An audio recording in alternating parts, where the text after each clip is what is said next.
কিশোরীদের জন্য যে প্রশিক্ষণ কর্মশালা, সেখানে আমি নিজেই একজন প্রশিক্ষক হিসেবে বিভিন্ন সময় অংশগ্রহণ করেছি।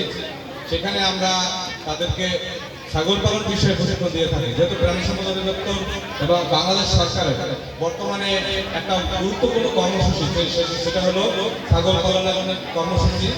আপনারা জানেন আমাদের বর্তমান প্রধানমন্ত্রী আগামীকাল টাঙ্গাইলে কৃষক কার্ড বিতরণ বিষয়ক একটা প্রোগ্রামে অংশগ্রহণ করবেন এবং সেখানে ছাগল পালন আর ছাগল বিতরণ করবেন।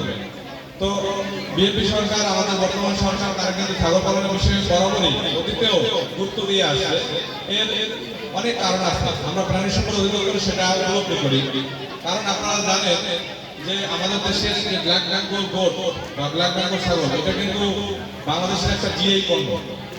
আমাদের দেশের মেহেরপুর এবং চুয়াডাঙ্গা, ঝিনাইদহ অঞ্চল এই ছাগল।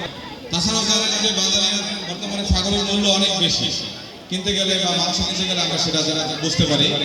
তো আমি মনে করি যে বাল্য বিবাহ প্রতিরোধে তাদের যে কয়টা কর্মসূচি আছে তার ভিতরে এটা অন্যতম একটা গুরুত্বপূর্ণ কর্মসূচি। কারণ এই কিশোরীদের জন্য আসলে একটা গাভী পালন করা বা একটা সার মোটাতাজাকরণ করা যতটা না সহজ, তার চেয়ে ছাগল এটা কিন্তু বছরে 2বার বাচ্চা দেয়, 2 থেকে 4টা পর্যন্ত বাচ্চা দেয়। তাহলে একটা ছাগল থেকে যদি একজন কিশোরী লালন পালন করার পরে